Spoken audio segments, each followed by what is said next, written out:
Olá a todos. Hoje é mais um encontro do projeto Audicultura na Baía da Ilha Grande. Vamos apresentar o curso Audicultura e Desenvolvimento Territorial Sustentável. Ambos fazem parte do programa Tecnologia Social e Ciências do Mar, da Universidade Federal do Rio de Janeiro. Eu sou a professora Ana Lúcia e essa atividade é uma realização do NIDES, Núcleo Interdisciplinar para o Desenvolvimento Social, Escola de Química, com apoio da Prefeitura de Paraty. O projeto Audicultura, ele tem uma equipe técnica de aproximadamente 30 pessoas, dentre eles professores, alunos de graduação, de pós-graduação, voluntários e bolsistas, e hoje teremos a apresentação do Tiago Vendramini. Como a gente explicou, o nosso projeto ele é dividido nos grupos Mar, Terra e Produto. Todos eles envoltos a tecnologia social e o foco é a comunicação e a educação nesse processo da audicultura. Hoje, o Grupo Terra, na aula 2, Tiago Vendramini, geógrafo, vai apresentar estudos de casos da audicultura da Capa Ficus Alvarez, com desenvolvimento socioeconômico. Tiago, se apresenta e fica com você a continuação da aula. Muito obrigada.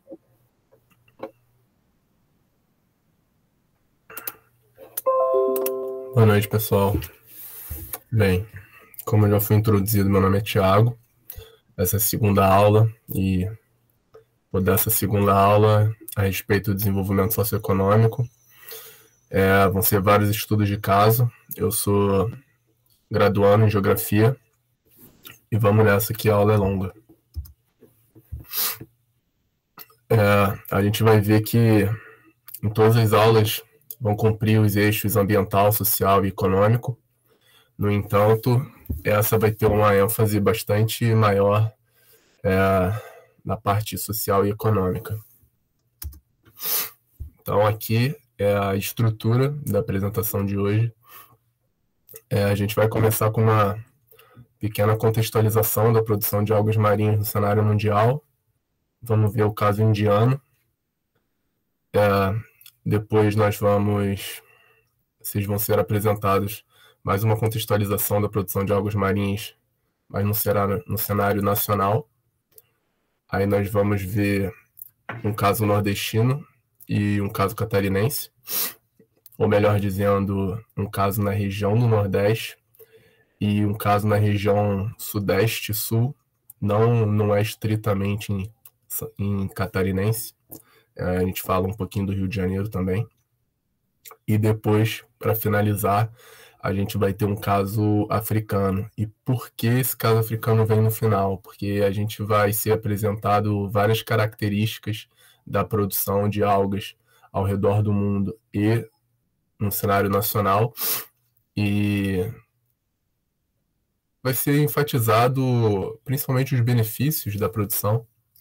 Então, no final, esse último caso, a gente vai passar a entender um pouco melhor outros casos que não são assim tão benéficos ou tiveram tanto um sucesso numa perspectiva de sustentabilidade. E aí, por fim, vamos ter as conclusões a respeito desses casos. Quais as conclusões nós podemos tirar? Bem, então vamos começando a falar sobre a atividade de audicultura no mundo. Ela está sendo impulsionada pelo crescente uso das algas na indústria e por alguns motivos, por algumas razões, porque a produção ela exige um baixo investimento de capital inicial, uma tecnologia simples, os ciclos de produção eles são curtos e os preços são relativamente atrativos, principalmente quando os produtos eles são também beneficiados, quando existe um processamento secundário, não só a venda da matéria-prima crua. Isso possibilita um alto e rápido retorno ao investidor. Essa atividade tem uma implicação para milhares de famílias em todo o mundo, por conta da mão de obra intensiva, gerando trabalhos, empregos, tanto direto quanto indireto. Nas comunidades em que essa atividade ela é exercida, essas comunidades têm como consequência uma maior coesão social e uma maior cooperação entre os membros da comunidade.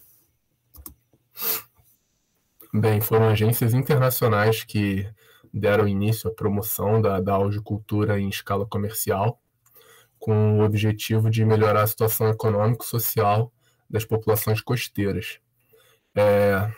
A produção comercial ela começou nas Filipinas. Hoje em dia, o país maior produtor é a Indonésia, e a gente vai ver que também ela se espalhou para países vizinhos. Dentre eles, não somente vizinhos, né? Vamos colocar ao redor do mundo, que na Ásia nós vamos ter a China, a Malásia, o Vietnã, a Índia, o Japão, a Coreia do Sul. Na África, no continente africano, nós vamos ter Tanzânia, a África do Sul, o Camboja. E na América Latina nós vamos ter o México e as Ilhas Salomão. A Índia, o México e as Ilhas Salomão, eles estão sofrendo um avanço, uma expansão bastante rápida nos últimos anos. Mas temos aproximadamente 30 países onde a produção em escala comercial ela ocorre. Aqui temos o mapa, nós conseguimos ver a Índia, Malásia, Tailândia, Vietnã, Indonésia, Filipinas, mais à direita do mapa, os países mais à direita. No continente africano temos a Tanzânia, que não está aparecendo, mas nós vamos ver um caso. Madagascar também produz. Enfim, como eu disse, na América Latina também, até o Brasil. Bem, cultivo mundial de Capaficus alvarezi. No ano de 2000, a produção era de 944 mil toneladas de alga fresca. 10 anos depois, essa produção passou a 5,6 milhões de toneladas de alga fresca. No ano de 2010, somente 5 países, os 5 maiores produtores, que são Indonésia, Filipinas, Malásia, Tanzânia e China, produziram mais de 5.000 e quase 600 toneladas de algas frescas. A gente pode perceber no gráfico que o maior produtor era Filipinas, mas ela foi ultrapassada mais ou menos no ano de 2008. Agora o maior produtor é a Indonésia. Bem, em 1960 começou o primeiro cultivo considerado bem sucedido, que aconteceu no sul das Filipinas, fomentado pelo Programa Nacional de Pesquisa e Desenvolvimento de Algas Marinhas. Foi uma iniciativa de pesquisa e desenvolvimento objetivando solucionar os problemas da atividade e aumentar a produtividade. E isso gerou uma maior produção. Houve um dramático aumento da produção, com Filipinas sendo a produtora líder de Capaficus alvarezi por mais de 30 anos. E como eu disse, em 2008, aproximadamente, ela foi ultrapassada pela Indonésia. A gente vai ver agora um caso considerado de sucesso na Índia, de diversificação dos modos de vida. Em que contexto que a gente está falando? Um crescimento contínuo da população na costa indiana. Os recursos, ao mesmo tempo que os recursos marinhos eles estão diminuindo de forma drástica, o que leva a uma migração forçada dos moradores locais dessas comunidades, populações costeiras, em busca de melhores oportunidades. Os primeiros testes do cultivo da Capaficus alvarezi aconteceu em um lugar que, se eu não me engano, se pronuncia Oca, mas eu não tenho certeza, que é um alfinete amarelo ali na imagem de satélite, a noroeste da Índia. É o primeiro lá em cima à esquerda. Posteriormente, a produção na Índia se expandiu para Tamil Nadu, onde é a maior hoje em dia, que está a sudeste. Lá tem uma pontinha, um alfinete que está entre o continente e a ilha. A ilha ali, no caso, é o país, é Sri Lanka. E também para essas outras cidades aí. No final tem Mondapan também, a gente vai ver algumas imagens de lá. Bem, a Índia é um dos principais países exportadores de carragena, que é um produto extraído da alga Capaficus alvarez. Em 2001, a produção era de 20 toneladas de alga seca. 10 anos depois, essa produção passou a 1.046 toneladas de alga seca. Ou seja, o aumento foi de 489% em 10 anos. A maior parte dessa biomassa era inicialmente exportada. A gente pode ver que em 2001 foi praticamente, se não toda a produção de alga seca para exportação. Em 2013, 12 anos depois, 700 toneladas de alga seca foram exportadas. Mas a gente pode ver que em 2001, toda a produção de alga seca era exportada. Em 2013, 12 anos depois, não necessariamente. Passou a ser um pouco mais da metade, do que era produzido. Por quê? Essa tendência de exportação ela foi revertida por conta da produção de produtos de maior valor agregado a partir dessa biomassa fresca e do aumento do consumo no mercado doméstico.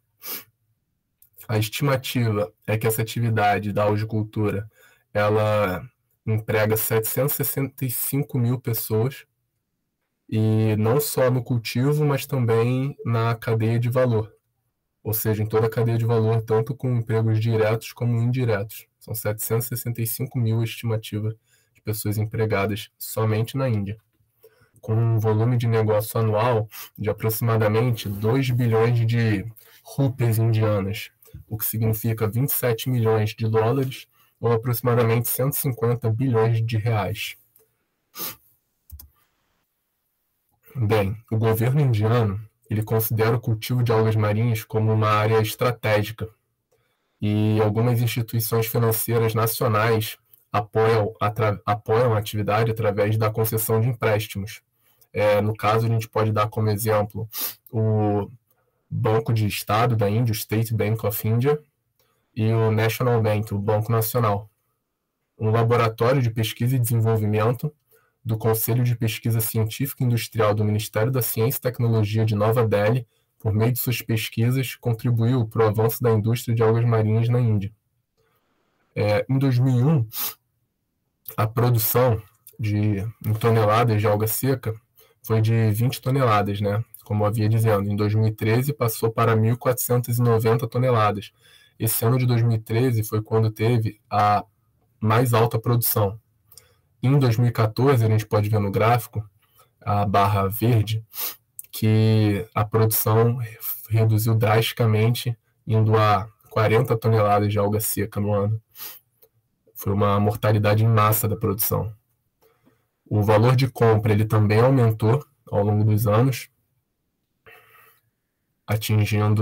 saindo de 4,5 rúpias indianas por quilo e atingindo o preço de 35 rúpias indianas, isso para o quilo da alga seca. Então, esse aumento do valor de compra do produto foi por conta da adição de valor e por conta da utilização desses produtos no mercado doméstico. Agora, a gente precisa ter em mente também, estar consciente de que os preços internacionais da carragiana ou carragenana, eles são voláteis. No entanto, um aumento constante no valor da alga foi registrado na Índia na década passada, de fato. Em grande escala na Índia, produção comercial em grande escala, a gente só tem principalmente em Tamil Nadu e Gujarat.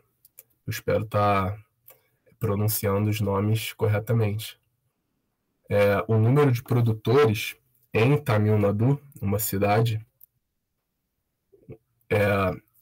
evoluiu no ano de 2001, começando com 6 produtores, que produziam durante o ano 20 toneladas de alga seca, para em 2013, 950 produtores estarem produzindo 1.490 toneladas dessa alga. Então, a gente pode ver a geração de emprego.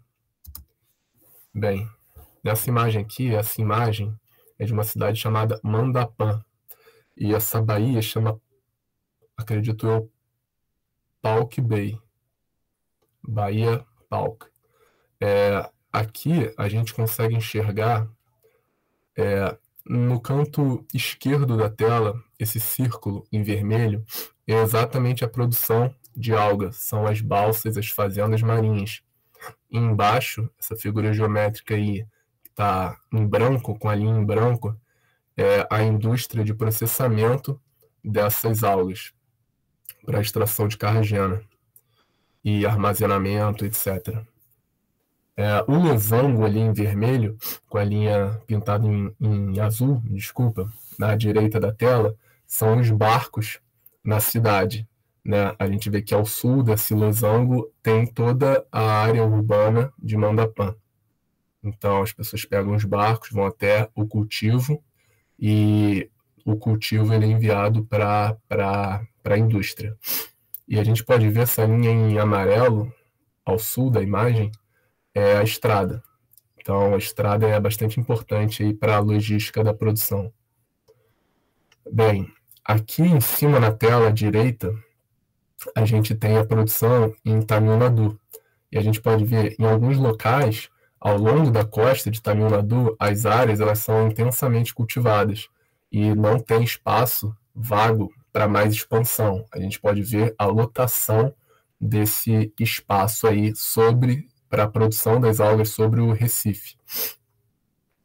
E aí o desafio na Índia é a expansão para outros estados costeiros, porque existe uma abordagem que é meio indiferente e cética de alguns produtores de alga em novas áreas, influenciando a tomada de decisão de toda uma comunidade ou uma aldeia. Então, como se estivesse denegrindo a imagem desse modelo de produção. Então, nem sempre essa produção ela consegue se expandir para outros estados. Bem, na Índia, entre 89 e 96, os cultivos comerciais começaram em Port Oka, que é o Porto de Oka. Entre 95 e 97, tiveram novos cultivos experimentais no Mandapã, esse lugar que a gente acabou de ver na imagem. Até 2000, o cultivo ele era realizado experimentalmente, que foi quando a Pepsi Food ela demonstrou interesse nessas carragenófitas, porque a Capaficus alvarez é uma carragenófita, você consegue extrair a carragena dela, da matéria-prima, e a Pepsi patrocinava um projeto para o CSM-CRI para explorar a cultura dessa espécie, a Capaficus alvarez, só que numa escala de hectare. Em 2001, essa tecnologia de cultivo que foi desenvolvida por essa CSM-CRI, ela foi transferida para a PepsiCo, da India Holdings, e a empresa, sob a responsabilidade da PepsiCo, sob a responsabilidade social, iniciou essa algicultura em grande escala, num modelo produtivo que foi de cooperativa. As principais partes interessadas e agências governamentais trabalharam juntos como parceiro na tomada de decisão e implementação do programa. E o CSM-CRI desempenhava um papel consultivo, técnico. Bem, foram estabelecidos grupos de beneficiários nessas comunidades costeiras, locais. Foram selecionados o que eles chamavam de Master Trainers, que eram os treinadores Masters, e a eles foi ensinado a preparação das balsas flutuantes, a semeadura, a ancoragem e a manutenção. E esses, então, os Master Trainers, davam os treinamentos individuais aos demais beneficiários. Cada grupo, a nível de aldeia, por aldeia, ainda era governado por um Cluster Coordinator, um coordenador de grupo, de conjunto. E esse coordenador, ele passava as informações, ele reportava para um Taluka Livelihood Manager, que é um gestor dos modos de vida Taluka, que gerencia o monitoramento geral dos projetos, do projeto, no caso. Então, cada beneficiário, participante, recebe ainda um kit, né, para começar a produção. Em Tamil Nadu, atualmente, são mais de 50 SHGs envolvidos na horticultura. SHGs, eles chamam de Self-Help Groups. A gente podia traduzir como grupos de autoajuda. Então, esses grupos a nível de aldeia, né, que a gente está vendo, que se ajudam e tem seus master trainers. Então, já são 50 grupos aldeias dessa envolvidas na atividade na Índia. Em Tamil Nadu, na verdade, nesse estado. Normalmente, né, é dominado por mulheres, mas existe a inscrição de membros homens, e não é incomum. Os grupos, eles normalmente possuem entre 5 e 12 membros, mas não é uma regra. É só a situação mais comum. A maioria assumiu essa ocupação para diversificar seu sustento. Então, tem gente que vive da pesca e da horticultura, mas tem gente que também só vive integralmente da horticultura como fonte de renda principal. Bem, aqui está a tabela, né, que a gente pode ver os anos. A primeira coluna são os estados, são as aldeias, as cidades. A segunda coluna são os anos.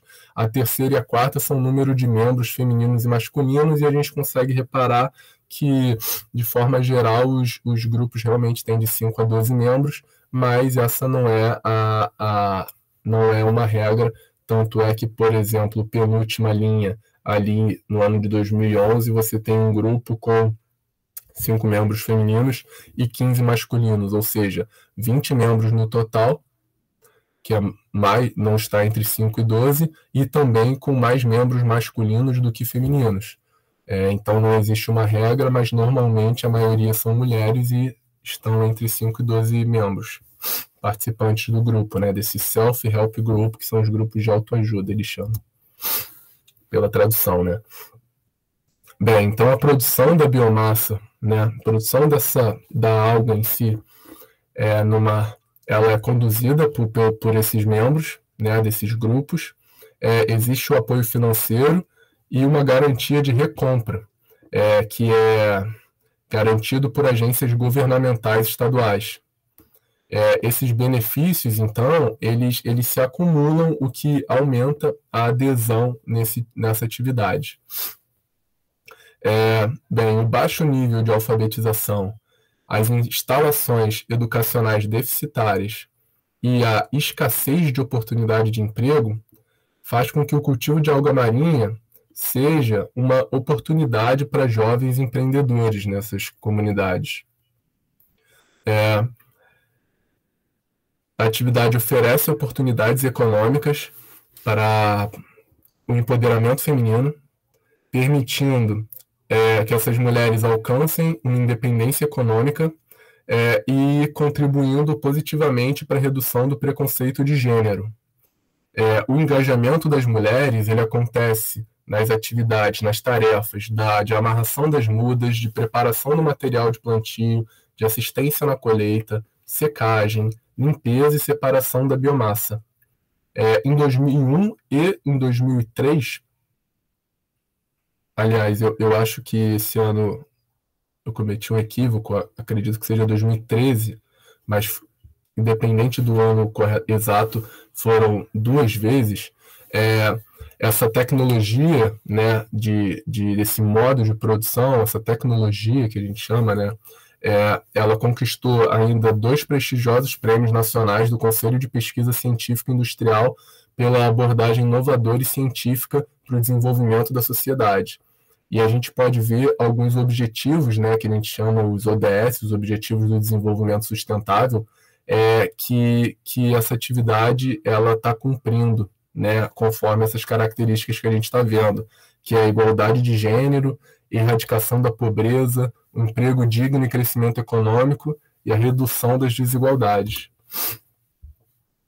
Bem, então a gente pode considerar, né, que a tecnologia de processamento de biomassa fresca foi um sucesso na expansão do cultivo em Tamil Nadu, que é o estado na Índia, com foco em subprodutos aquícolas, na forma de estimulantes de crescimento vegetativo.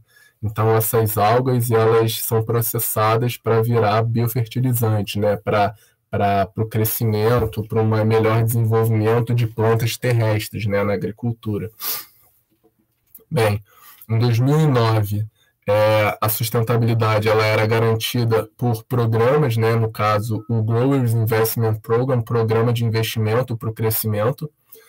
A empresa ela deduz uma porcentagem da receita ou do agricultor ou desses self-help groups, né, desses grupos das aldeias, e essa contribuição ela é depositada num banco.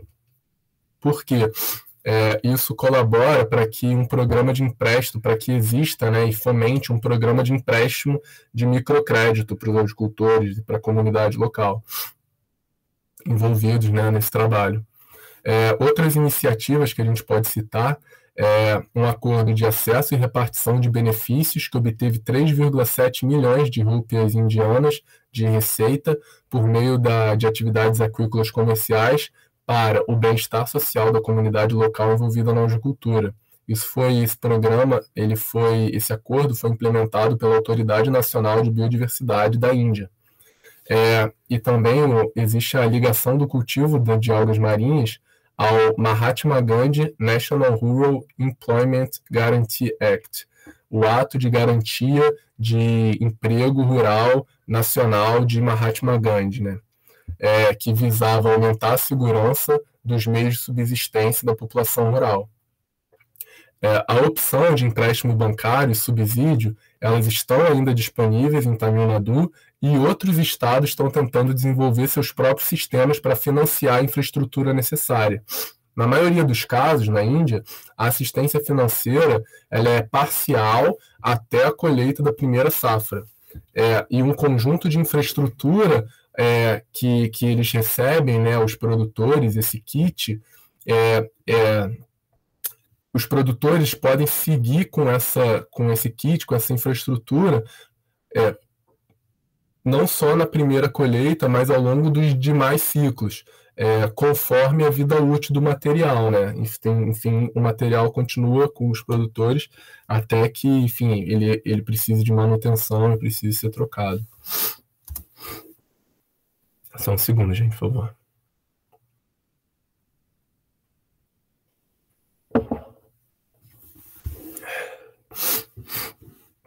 Então, a agricultura, a gente pode perceber que ela pode ser usada para a diversificação da subsistência, né, dos meios de subsistência, onde as oportunidades elas são limitadas. Entre 2013 e 2014, um estudo fez umas entrevistas com 236 chefes de família, né, aquícolas. E os parâmetros utilizados nas perguntas foram com relação à composição por gênero, idade, perfil de escolaridade, experiência na lavoura, né, no caso nas fazendas de alga marinha, a renda e perfil ocupacional. Por isso que a gente enviou um formulário com vocês com essas perguntas para conseguir monitorar o nosso projeto. E aí os resultados que eles obtiveram, né, com essas entrevistas. Essas entrevistas, é importante dizer que esse quadrado aqui à direita da tela, em amarelo, são 4 cidades, né? São 4 localidades onde essa entrevista aconteceu, que eu não vou saber pronunciar, né? Mas, bem, uma porcentagem, né, entre 53% e 86% eram maiores de idade, e pessoas maiores de idade, principalmente na faixa entre 30 e 50 anos. As pessoas envolvidas nesse programa, eles consideraram essa faixa, por observação, mais produtiva e mais aberta a adotarem meios alternativos de subsistência, né? Deixa eu só colocar para carregar aqui o computador, para não desligar, né? No meio da apresentação. Bem, entre 30% e 67% das pessoas possuíam um nível fundamental, ou seja, a maioria das pessoas tinha um nível fundamental. Entre 2% e 30% eram analfabetos e entre 0% e 10% possuíam pós-graduação, que é o menor número. Entre 34% e 80% tinham a atividade da algicultura como a renda mensal, única e exclusivamente. E entre 13% e 70% também tinha a pesca como uma principal ocupação, mas complementada com o cultivo de alga como complemento de renda, né, para aumentar a renda. Quando eu falo entre 13% e 70%, por exemplo, é que tiveram localidades onde as pessoas que viviam de pesca e do cultivo faziam parte de 13% dessa amostra de 236 chefes de família.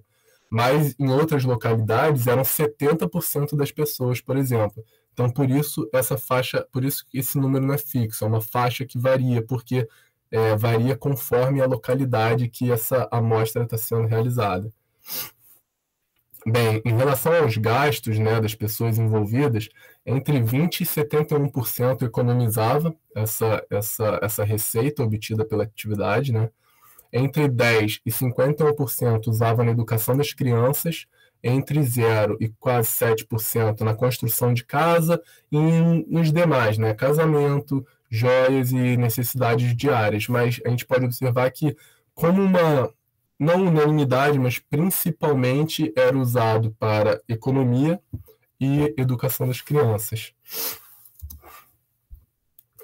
Bem, então a gente considera que os benefícios socioeconômicos acumulados da algicultura da capa ficus na Índia, eles são positivos. E por que motivo, né? A gente acha que uma importante razão para isso é uma algicultura que ela é familiar e ela é centrada, né? Ela se concentra nesses grupos de autoajuda, né? Como que eles chamam. Ao invés de ser, por exemplo, uma empresa ou enfim, uma ou poucas pessoas envolvidas com grandes extensões. Então, nós temos, na verdade, várias pessoas envolvidas com pequenas propriedades marinhas, vamos dizer assim, né? Ao invés de poucas pessoas envolvidas com extensas propriedades e, enfim, produção.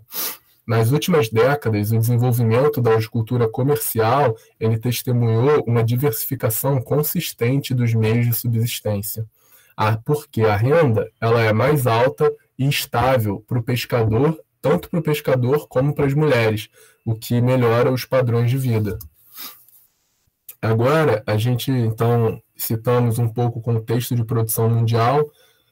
Falei um pouquinho agora do caso indiano, né, principalmente em Tamil Nadu, nós vimos umas imagens, e agora eu vou contextualizar um pouco a situação nacional, né, o histórico da situação nacional.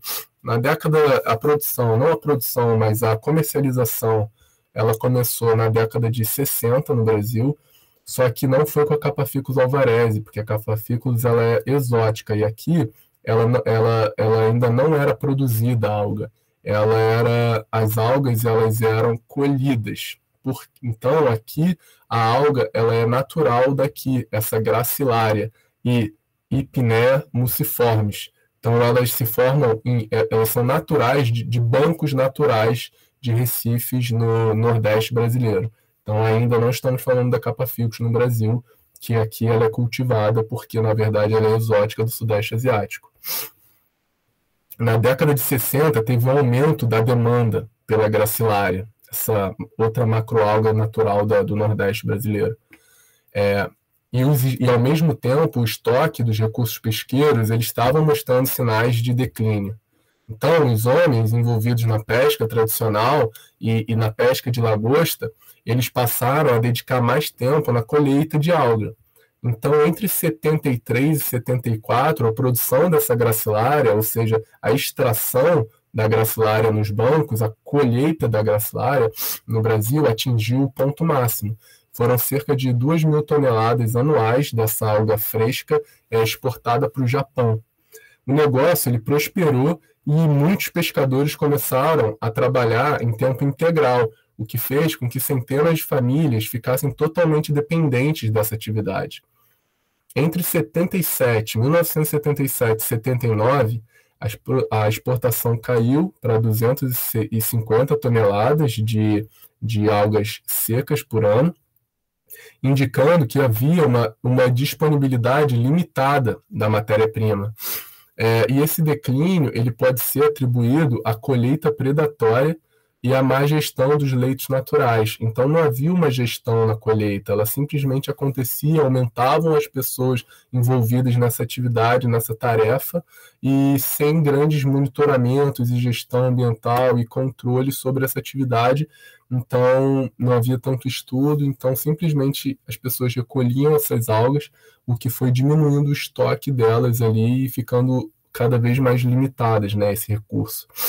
Em 81, foi exportado 150 toneladas de algas marinhas secas, ou seja, menos ainda.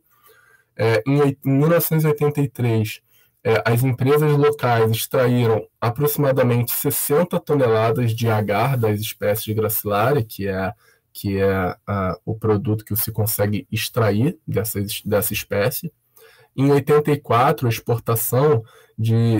as exportações foram de 607 toneladas de Gracilaria e 20 toneladas de Gelidium para o Japão, isso em 84. Mas nas últimas décadas, a produção de algas marinhas ela declinou acentuadamente. Bem, a falta dessa matéria-prima levou as empresas nacionais a fecharem ou a reduzir bastante a compra das algas marinhas, né, dessas pessoas que extraíam, né, que colhiam. Na década de 2000, houve quase que um desaparecimento total da indústria de processamento dessa alga no Nordeste. Somente uma ainda está em operação, que chama Agar Brasileiro Indústria e Comércio, com 60 toneladas de alga marinha seca por ano, extraída dos bancos naturais. Bem, e aí o que acontece, né? O baixo nível de escolaridade e a falta de qualificação profissional, ele não possibilita que essas pessoas conseguissem oportunidades, né, em outros empregos. Então, a população ela era forçada a migrar ou se converter a outras atividades econômicas por conta do declínio do estoque desses recursos, né? Antigamente, toda a família ela participava dessa atividade e representava a fonte de renda principal dessa família. Hoje em dia, poucas pessoas elas estão envolvidas na colheita dessa alga.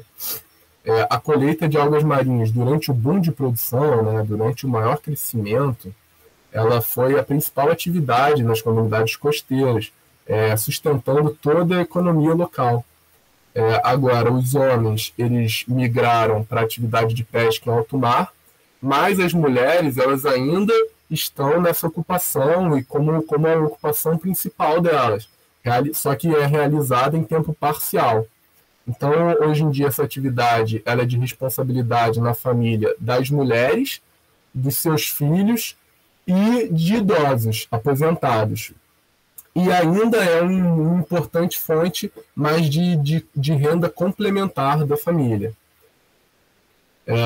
Existe a superexploração, o preço baixo e a competição internacional e a falta de uma política socioeconômica voltada para essa atividade no país, né? Bem, em 2001, houve um programa de cooperação entre o governo brasileiro e a FAO. Foi um projeto de cooperação técnica que visava a implantação da cultura de alga marinha, no caso a Gracilaria mesmo, nas comunidades costeiras de 3 estados no Nordeste, que era Ceará, Rio Grande do Norte e Paraíba, ali na pontinha do Nordeste do Brasil. E esse programa de início, ele era para testar a viabilidade técnica e econômica e promover a cooperação entre os produtores. Um ano depois, 11 famílias fundaram uma organização para processar e vender as algas usando técnicas de secagem movida a energia solar. Em 2006, um segundo projeto foi aprovado nessa cooperação entre o governo brasileiro e a FAO, com orçamento de 5 milhões de dólares, e foram contratados profissionais especializados também para profissionalizar as pessoas dessas comunidades participantes, né? Então, era para consolidar e expandir a algicultura da espécie de Gracilaria, diversificar a produção da maricultura e desenvolver a cogestão das atividades, que pode ser, por exemplo, correlacionada com o ecoturismo na região. Bem, desde então, o cultivo artesanal da gracilária fornece renda para os produtores locais, e essas algas elas são vendidas diretamente para o agente de compra, que aí revende para as plantas, para a indústria de processamento. No entanto, a gente pode ver na imagem abaixo, à direita, que se misturam várias espécies com diferentes durezas de gel e também com impureza. Isso contribui para que esse produto, esse material, para que haja perda da qualidade e, consequentemente, a perda de valor e um preço mais baixo desse material. A gente pode ver na imagem aqui à direita, né, como que é feita essa separação, né, essa secagem das algas. E à esquerda é uma imagem que, em 2009, umas mulheres fundaram a Associação de Agricultura de Algas Marinhas. Não, acho que é maricultura. Talvez eu tenha me equivocado. Bem, mas o objetivo foi promover atividades que gerem renda e uma melhor qualidade de vida para as mulheres que se dedicam nessa atividade das algas marinhas. Então, a gente pode ver aqui elas cultivando a gracilária, na imagem à esquerda, cultivando, coletando e montando a estrutura. Bem, atualmente são 3 famílias ainda que comercializam a alga, mas apenas uma continua cultivando. E agora eles agregam valor para esses produtos. A maioria das pessoas, né, envolvidas são mulheres, estima-se, mas não é um número oficial, que sejam mais ou menos 80% dos envolvidos sejam mulheres, porque essa atividade ela demanda menos tempo do que a pesca e ela também é feita perto de casa, né, das residências. Os homens envolvidos, isso lá no Nordeste agora, né, eles geralmente são idosos aposentados. Bem, aqui a gente pode ver, né, na imagem a mulher, mãe de família aqui envolvida na atividade com os filhos, né? E segundo a figura e a pesquisa de onde foi retirada, dizia que os filhos eles acompanham a família nessa tarefa durante as férias escolares ou no final de semana. Então aqui a menina tá colhendo a gracilária, né? E bem, é considerado que os pescadores eles são muito capazes de aprender as técnicas aquícolas com facilidade e rapidez, e então por isso o cultivo de alga marinha ele pode se tornar uma importante fonte de renda para a população. Eu vou falar aqui agora um pouco de um projeto que eu achei muito bacana, que também ele acontece no Nordeste, ele é no Ceará, em Barrinha de Capuí, e chama-se Projeto Mulheres de Corpo e Alga. Bem, lá em Barrinha de Capuí, a gente tem o Banco dos Cajuás, né, que é um banco significativo lá no Ceará de algas marinhas, e ele é também berçário da vida marinha. Essa região aí ela é estratégica para a conservação do peixe-boi, que tem como principal alimento as algas desses bancos naturais. Só um segundo.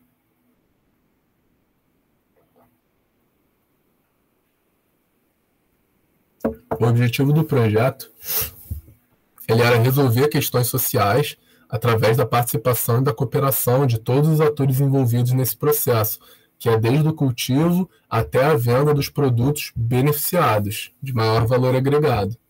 E ele é caracterizado como um projeto de desenvolvimento sustentável, porque ele implica, as suas implicações impactam tanto nas dimensões ambientais, sociais e econômicas da comunidade, assim como nossa. Bem, esse projeto recebe a ajuda de muitos parceiros, dentre eles o principal é a Fundação Brasil Cidadão, mas eu vou trazer para vocês alguns depoimentos, né, que foram colhidos pelos participantes desses projetos, para cada área, digamos assim, mas vamos seguindo, vocês vão entender. Primeiro depoimento aqui, a respeito desses parceiros, o entrevistado diz: tem o Banco do Brasil, que em 2009 nós ganhamos um prêmio de R$50 mil, tem a Petrobras, que agora deu laboratório para a gente, e outras entidades que ajudou a gente. A TAM já ajudou. A Fundação Boticário e Fundação Avina, elas são responsáveis pela capacitação e conscientização dessas comunidades em relação à exploração e o cultivo sustentável. A prefeitura também, ela conta com os produtos alimentícios vindos desse projeto para a merenda escolar das escolas municipais, através da Lei número 11.947, 16 de junho de 2009, que prioriza que 30% dos recursos financeiros passados pelo Fundo Nacional de Desenvolvimento da Educação para a aquisição de gêneros alimentícios diretamente da agricultura familiar e do empreendedor familiar rural. Então, a respeito dessa parceria, né, através da lei, dessa parceria da prefeitura com o projeto, temos um depoimento aqui de que a parceria que a prefeitura tem é de comprar as merendas das escolas, que são as gelatinas e os mousses, e que a gente entrega para as escolas. No início, esse projeto tinha 22 pessoas, né, 12 mulheres e 10 homens, mas atualmente ele tem 7 mulheres e 3 homens, mas ele ainda existe, e todos da comunidade. Dentre os 10 participantes que tem atualmente, foram entrevistados 6. Então, a gente tem um quadro aqui com o perfil desses entrevistados, bastante heterogêneo, mas a gente pode ver que, por exemplo, o mais novo tinha 26 anos, até os 67 anos de idade. Bem, 3 com fundamental incompleto, né? Um com superior incompleto, um com superior completo, outro sem escolaridade. Tempo de projeto, cada um tem o seu tempo aqui, né? E também as funções que cada um exerce no projeto. Bem, continuando com os depoimentos sobre o passado no Nordeste dessa extração predatória, como a gente estava vendo, um entrevistado diz que em 2000, 2002, 2002 para 2003, né, por aí, o banco foi ficando pouco, o banco de alga foi diminuindo. Desculpa. E chegou uma época que a gente procurava um pouquinho e não tinha. As algas, elas eram extraídas para serem vendidas para empresas japonesas. Então, no depoimento, né, o projeto ele veio por causa do extrativismo das algas. Eu mesmo tirava, né, lá no banco e catava as algas de forma errada e trazia e secava no chão com areia e vendia para um atravessador e praticamente acabou as algas. Esse passado mudou com a criação do projeto Mulheres de Corpo e Alga. Agora eles têm um novo processo de cultivo, né, que preserva o meio ambiente. Com relação a isso, o depoimento a atividade de cultivo sustentável das algas marinhas ela foi muito importante, porque evitou que as algas fossem retiradas do banco natural. E esse processo que, em relação à utilização de meios sustentáveis, né, depoimento, a etapa da secagem das algas é ecologicamente correta, pois usamos água de chuvas armazenadas em cisternas e secamos por energia solar. Bem, foram observados aspectos de melhoria de qualidade de vida em termos econômicos, como ganhos maiores e maior consumo. Então, trazendo os depoimentos. Antigamente, a gente vendia até de 50 centavos o quilo, e hoje, no projeto, a gente vende até de R$40 o quilo. Passei a consumir mais produtos que eu não consumia, além dos alimentos e cosméticos que nós fazemos e usamos. Dos 6 entrevistados, 3 declararam que as atividades no projeto já eram sua única fonte de renda. Um trabalha voluntariamente e 2 têm outras fontes de renda. E aí eu vou trazer aqui mais 4 depoimentos deles, né? A gente tem uma renda, não muito como a gente esperava ainda, mas tem uma renda. É variável, não é fixa, mas tem. A atividade acaba atraindo muito turista para a comunidade e acaba tendo reconhecimento da comunidade nacionalmente.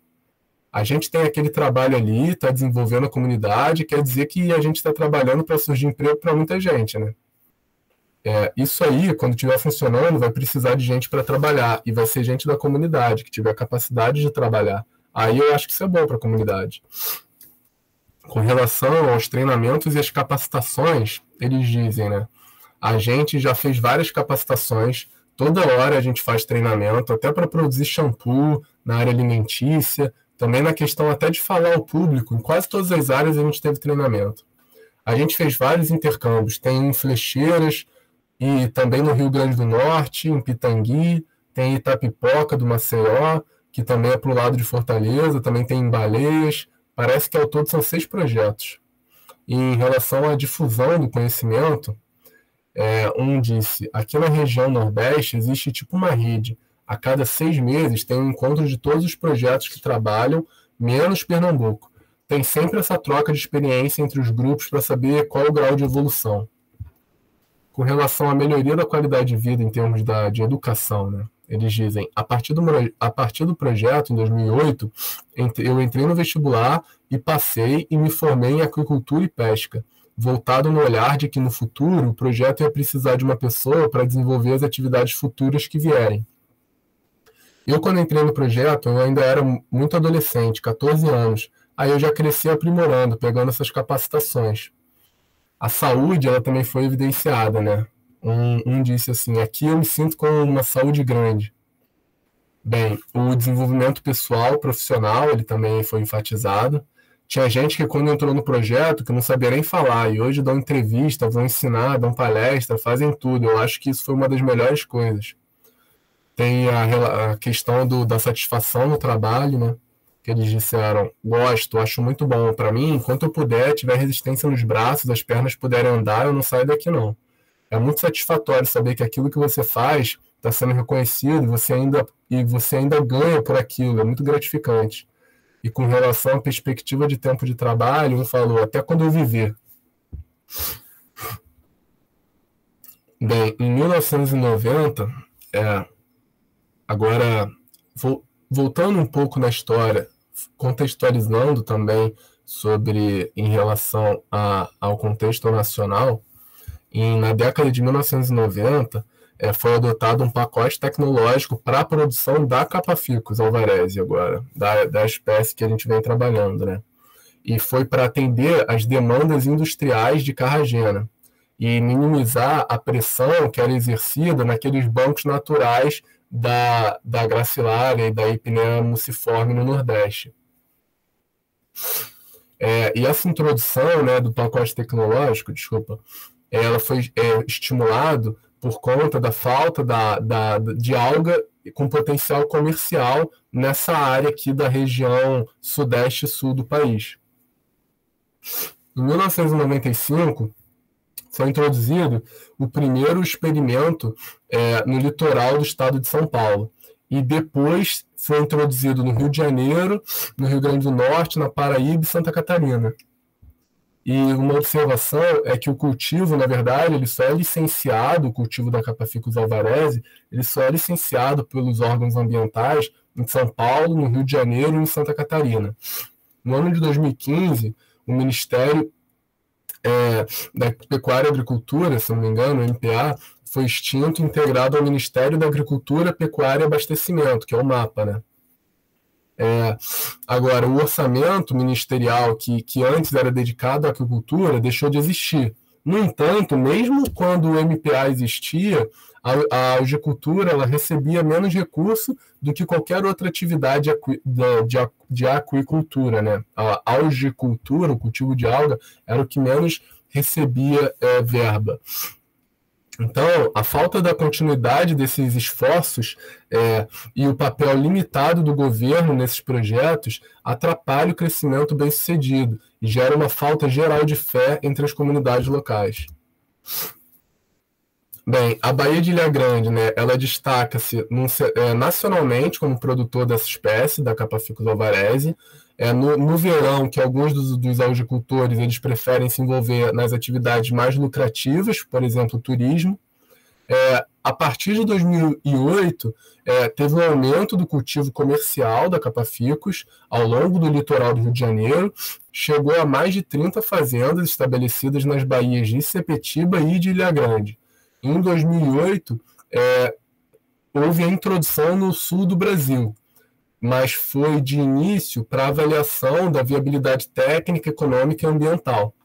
Recentemente, produtores interessados em ampliar a renda com a maricultura integrada à produção de alga.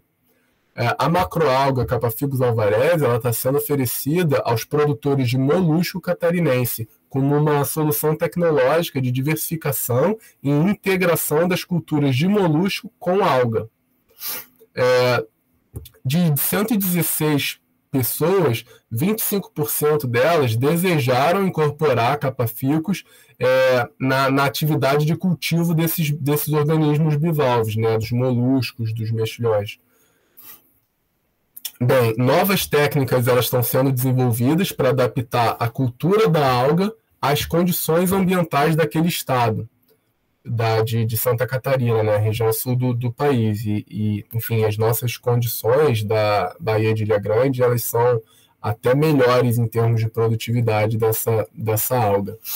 E um exemplo dessas novas técnicas que estão sendo desenvolvidas é a mecanização da produção e a biorremediação. E o que seria isso? Seria a integração da algicultura, ela pode beneficiar as necessidades fitossanitárias dos moluscos e aumentar a produtividade na produção desses bivalves. Então, a alga ela funciona como um organismo filtrador nessa produção integrada, né, e diversificada com outras espécies. Aqui na imagem, a gente tem a praia de Sambaqui, em Santa Catarina. E esse quadrado, não é exatamente um quadrado, né, mas essa linha em amarelo, a gente não consegue ver muito bem, porque eu também quis mostrar na imagem um pouco da região litorânea onde ela está sendo produzida, mas a gente pode reparar, se esforçar, né, que tem umas linhas finas, né, dentro desse quadrado, né, desse retângulo, que são de produção da maricultura consorciada com a alga. Bem, sobre Santa Catarina, em 2015, ela foi responsável sozinha por produzir 20.438 toneladas de molusco bivalve, o que significa 95% desses moluscos cultivados no país. E aí ela representa sozinha não, mas ajuda, né, como ela produz 95%, né, desses bivalves, faz com que a produção no país seja o segundo maior de moluscos na América Latina, o Brasil, né, perdendo somente para o Chile. Em 2015 também foram aprovados 12 PLDMs, que são os Planos Locais de Desenvolvimento da Maricultura, e 12 porque foi um para cada município costeiro do estado. Então, esses planos locais, né, o Plano Local de Desenvolvimento da Maricultura, ele é uma legislação para identificação e delimitação de parques aquícolas e zonas ou áreas privilegiadas para as comunidades locais. Foram 21 parques aquícolas divididos em 720 áreas aquícolas, e essas áreas foram ofertadas em licitações públicas. Esse espaço todo delimitado, ele representa 969 hectares, aproximadamente, né, hectares, ou 1,51 hectare, em média, por maricultor.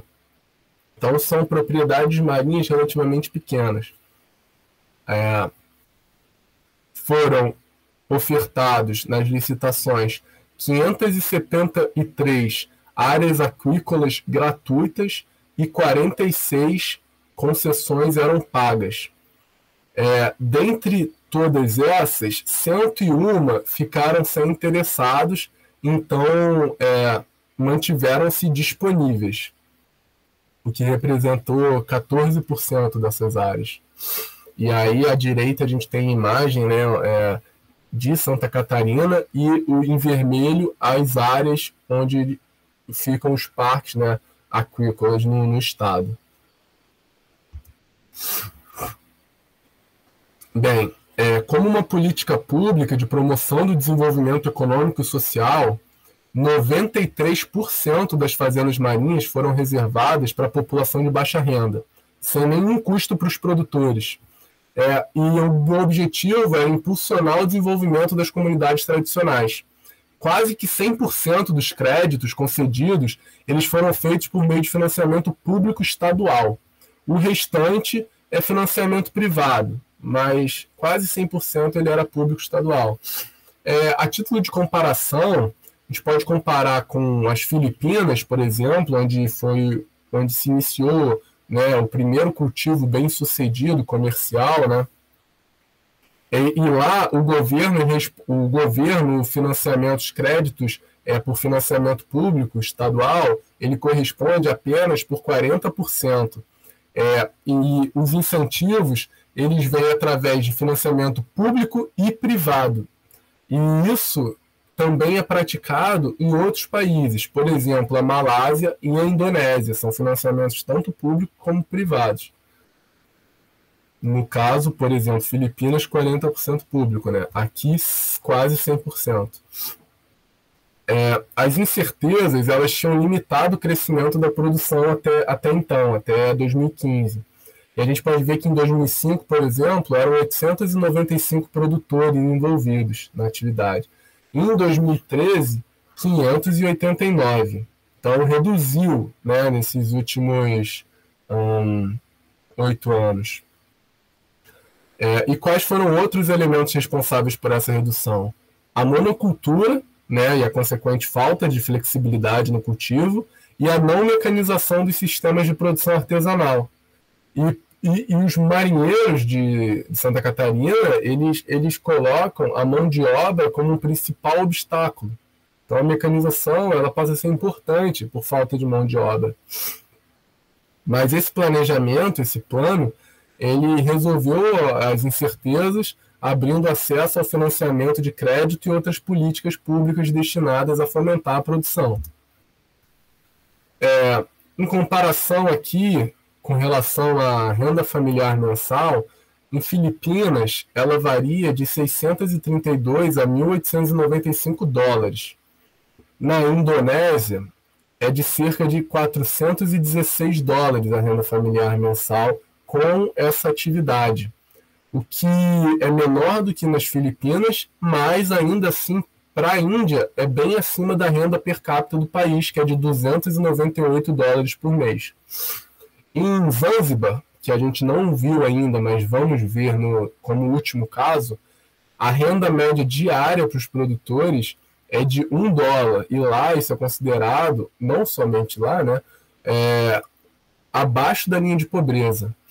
No entanto, um estudo realizado aqui em Santa Catarina demonstrou que se a gente compara 3 tipos de sistema, ou seja, são eles a monocultura só de alga, a alga consorciada com mexilhão e a alga consorciada com molusco, todos eles pagam pelo menos 4 vezes o salário mínimo brasileiro, que é estabelecido como 232 dólares mensal ou anual 2.789 dólares, que vai dar por volta, se não me engano, de R$1.200 mensais. E todos esses sistemas que foram analisados pagam pelo menos 4 vezes esse salário mínimo nosso. O menor lucro ele foi verificado para a produção somente da alga, de monocultura, onde a renda familiar anual é de 12 mil, seria, né, conforme o estudo, de 12 mil dólares e mensal de $1.000, aproximadamente. Bem, antes de começar, a gente vai agora ver esse último caso, né? Então, a gente fez uma contextualização, a gente entendeu um pouco da produção mundial internacional, entendemos um pouco do histórico aqui no Brasil, começando pelo Nordeste com a alga, né, gracilária e muciformes, e Pinea muciformes, e também os projetos no Nordeste, e descemos, vimos agora um pouco de Santa Catarina, do estudo que foi feito, da questão das políticas públicas, e agora a gente vai ver o caso de Zanzibar, né, que fica na Tanzânia, né, fica no continente africano, está aí marcado a Tanzânia, quais as fronteiras dela, ela fica ela faz fronteira com Quênia, Ruanda, né, aqui nas imagens à direita, e com República Democrática do Congo. Então, a gente pode ver a nível continental aqui a Tanzânia no meio, né, no continente africano. Depois tem um zoom maior da imagem, né, para a Tanzânia na imagem de satélite, e aí a gente consegue ver algumas ilhas à direita. E está muito pequenininho escrito Zanzibar. E aí, nessa imagem de baixo aqui à direita, é um zoom nessa ilha, né, que ainda faz parte da Tanzânia, onde fica Zanzibar, essa cidade, essa região.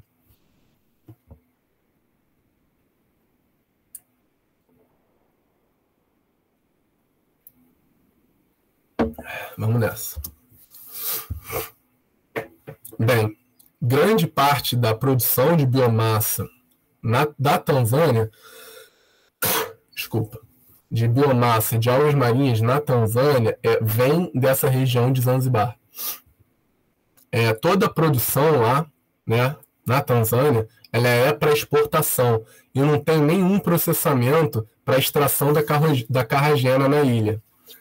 Então, nenhum valor é agregado, exceto para a produção de sabão a partir da alga e para alguns produtos alimentícios que são consumidos localmente. O cultivo de alga marinha ele foi implementado por um projeto de desenvolvimento na ilha, um projeto de desenvolvimento, entre aspas, a gente vai ver, e ele é estabelecido nas aldeias costeiras como uma das atividades econômicas mais importantes. São aproximadamente 20 mil pessoas envolvidas e a maioria é do gênero feminino, a maioria mulheres, né? E a técnica de cultivo usada chama-se método off-bottom, que, enfim, a gente pode ver aqui na imagem como são estacas com fios entre uma estaca de madeira presa no substrato e outra, e onde as algas ficam ali crescendo. Isso sobre um banco também natural, um recife. Bem, as algas elas são carregadas, né, ou arrastadas até a praia, porque esses recifes eles são extensos, então vão até a praia ou até em casa carregando ou arrastando as algas para secagem e armazenamento. As algas elas são secas e são embaladas em sacos de 25 a 50 quilos e vendidas para representantes locais de empresas transnacionais, multinacionais. Há indícios, segundo uma pesquisa feita em 2002 por um cara chamado Brisson, acho que é assim o nome dele, há indícios de que as empresas de algas marinhas que controlam a maior parte da produção mantêm, de propósito, os preços baixos para aumentar seus lucros. Entrevistas foram elaboradas para capturar informações sobre a situação geral de trabalho e do estado de saúde dos algicultores. Foram perguntas sobre as informações pessoais, né, relativo à idade, número de filho, tamanho da família e a situação de trabalho. Então, os anos de atividade no cultivo, se pratica sozinho ou em grupo, sobre a carga de trabalho, renda, envolvimento em atividades adicionais. E aí os problemas de saúde identificados, eles estão listados nessa tabela à direita, mas está em inglês. Então, está traduzido os problemas mais importantes identificados. São eles: dor nas costas, problemas relacionados aos olhos, dor de cabeça, lesões causadas por conchas afiadas e animais perigosos, por exemplo, peixe-pedra e ouriço do mar, exposição a vapores tóxicos liberados pelas algas. E os riscos ocupacionais, né, os riscos ali do emprego, do trabalho, são afogamento, lesões musculoesqueléticas e exposição de longo prazo ao sol forte, vento, água, enfim, essas condições naturais, né, do ambiente. Além disso, o trabalho intenso, em combinação com o clima quente, pode levar à desidratação também dessas pessoas. O cultivo de alga marinha ele afetou negativamente a saúde das mulheres, independentemente da idade delas. E esses problemas eles são claramente associados às más condições de trabalho lá em Zanzibar, organizadas por essas empresas multinacionais, né? enfim, pelo modelo de organização produtiva que eles estabeleceram. Apesar da técnica de cultivo ser relativamente simples, a quantidade de trabalho é substancial, é pesada, tem uma alta carga de trabalho e coloca muito estresse físico no corpo. Bem, a resposta mais comum dos entrevistados com relação ao trabalho é que a situação do cultivo de algas marinhas consumia muita energia e era fisicamente difícil em relação à baixa renda que conseguia se extrair dela. No entanto, as atividades econômicas alternativas no local, na região, são poucas. E para garantir a renda familiar, a maioria das mulheres não tinha escolha, a não ser se envolver no cultivo de algas marinhas, apesar dos aspectos negativos. A maioria dos trabalhadores tinha uma média de 37 anos de idade e a maioria ganhando abaixo do nível de pobreza absoluta, né? Aqueles $1 por dia de trabalho, né? 65% deles estão envolvidos em meios de subsistência adicionais. Mas para as mulheres, para a maioria das mulheres, era a única fonte de renda profissional.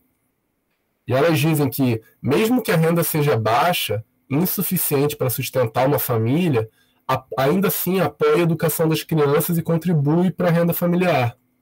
Então, a gente pode entender que há uma necessidade óbvia de incluir as questões de saúde na consideração da produção de algas marinhas como alternativa de desenvolvimento sustentável.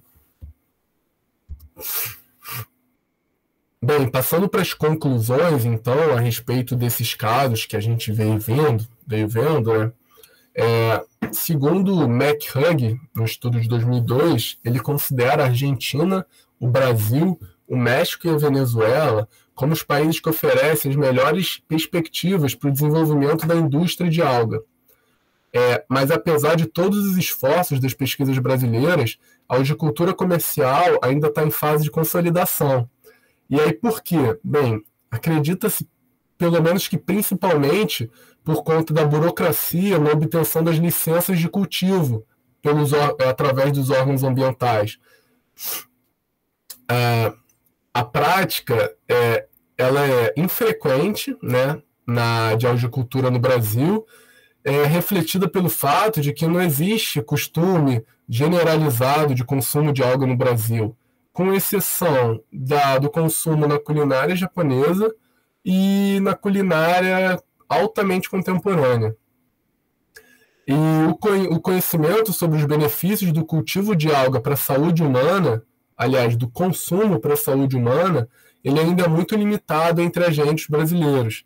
E ainda menores o conhecimento sobre os benefícios sociais e econômicos que a atividade pode trazer. Portanto, né, a gente tem aqui um quadro com alguns benefícios, né, em questão das dimensões do desenvolvimento sustentável, então, com relação à dimensão ambiental, econômico e social. Mas, bem, os meios de subsistência alternativos e sustentáveis, eles devem ser encorajados. E essa atividade ela pode gerar benefícios econômicos, sociais e ambientais condizentes com as diretrizes do desenvolvimento sustentável. Então, por exemplo, é uma produção que explora as funções de produção e manutenção do ecossistema. Ela sustenta uma fauna acompanhante formada de peixe, camarão, lagosta, contribui para o fortalecimento das comunidades tradicionais, melhora a qualidade de vida, promove segurança alimentar, promove inclusão social, reduz a pobreza, aproveita as vocações locais, gera emprego e renda para as comunidades mais vulneráveis, desenvolve cooperativa e requer baixo nível de investimento, por exemplo, né? Bem, a falta de conhecimento ela limita o interesse em aproveitar a algicultura como fonte de renda e dificulta a expansão da atividade no país. E é essencial perceber o potencial do ambiente marinho para a produção da biomassa de alga marinha. Um segundo.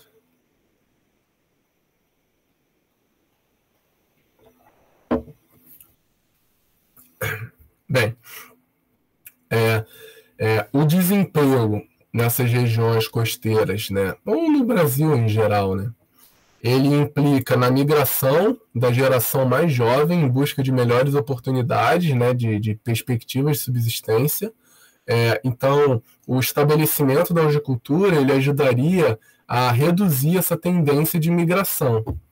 E a produção artesanal de carragena pode reduzir sua importação, contribuindo consideravelmente para salvar divisas. Então, a produção artesanal da carragena ela pode fomentar o uso da carragena produzida nacionalmente e também consumida pela indústria doméstica, fazendo com que a gente não precise de um câmbio estrangeiro. Então, essa autossuficiência ela reduz a necessidade dessas trocas com o exterior, ao mesmo tempo que possibilita a diversificação dos meios de subsistência das populações costeiras, parecido com o que aconteceu na Índia, quando teve a inversão da exportação de praticamente toda a produção para passar a ser consumida por um mercado doméstico com um valor agregado maior e também tendo a expansão abrupta da produção por conta disso.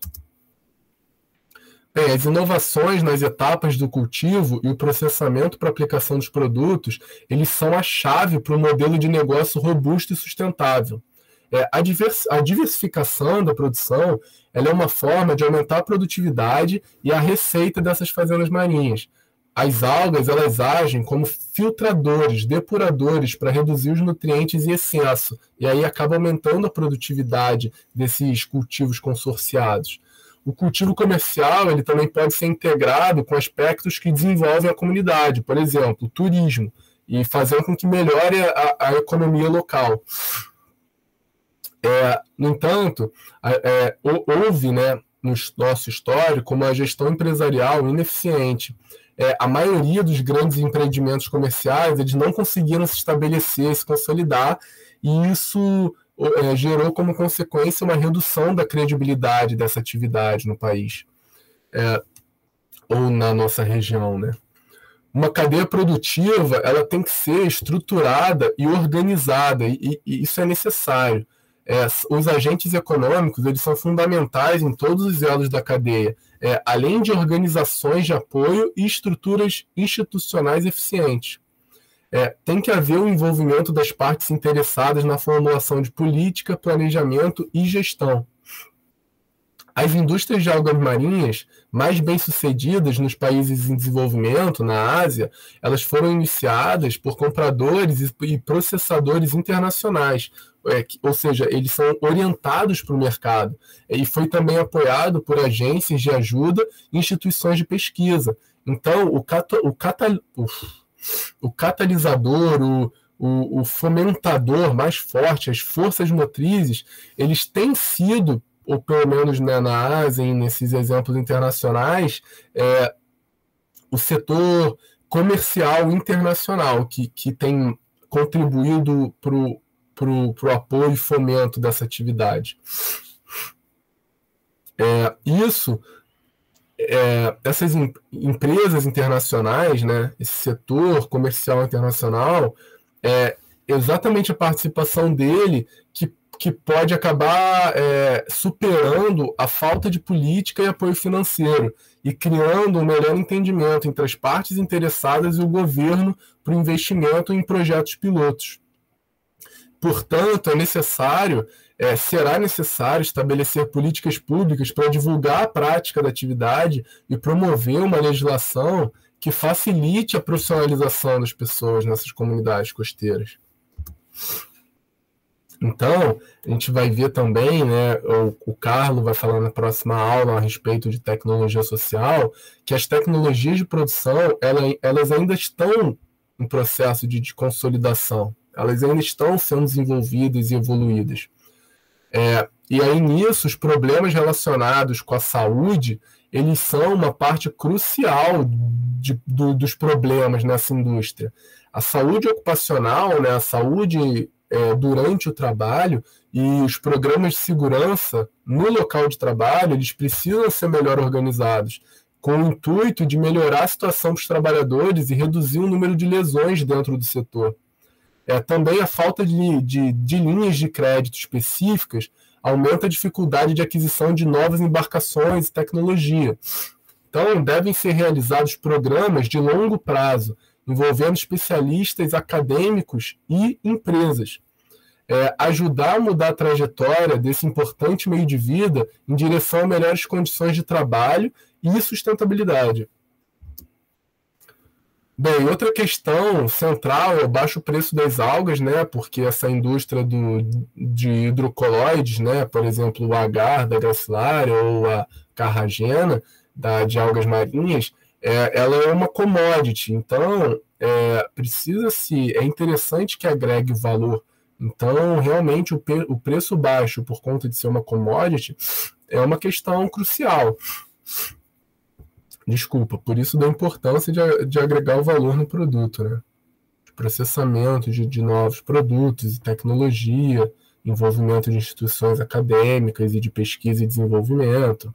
Bem, é necessário substituir as operações manuais por mecanização e novos materiais. Isso faz com que reduza os custos e aumente a produção, representando um caminho para o maior financiamento e de retorno da audiocultura. E apesar do sistema mecanizado ele onerar o capital inicial investido, a mecanização ela é fundamental para aumentar a produtividade e reduzir os custos de mão de obra. Diferentemente do que se entende, né, a opinião geral, né, se acredita que a mecanização ela reduz emprego, mas, na verdade, ela permite o aumento da produção, o aumento da produtividade dos trabalhadores, a redução dos esforços de trabalho, evita a lesão por esforço repetitivo e proporciona melhores condições de segurança. Então, isso acaba fortalecendo a cadeia produtiva e disponibilizando mais emprego e atraindo mais mão de obra para a atividade, que é economicamente responsável. Para conseguir isso, vai ser necessário profissionais de engenharia de pesca, devem estar envolvidos, né, na atividade, e os custos de produção e as vendas dos produtos, elas também devem ser gerenciadas por pessoas especializadas em calcular a lucratividade desses sistemas de produção. Uma observação que a gente tem que fazer também com relação ao aumento dos custos é a questão do roubo de materiais do cultivo. Então, isso aumenta o custo por conta da contratação de serviço de segurança que precisa. Então, é interessante que essas fazendas marinhas elas fiquem perto dos agricultores, dos trabalhadores, para que não haja esse roubo e para que não precise aumentar o custo da produção contratando seguranças ou qualquer coisa do tipo. Então, é interessante, quanto mais próximas as fazendas dos agricultores, tanto em termos de facilidade, né, da logística, né, quanto mais perto, melhor, como em termos de segurança mesmo das fazendas. Só um segundo.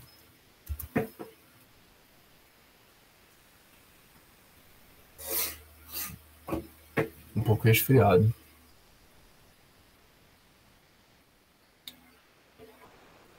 Então, tem aqui algumas oportunidades interessantes, né, relacionadas ao cultivo de algas marinhas, que são as mudanças sociais e culturais que acompanham essa atividade.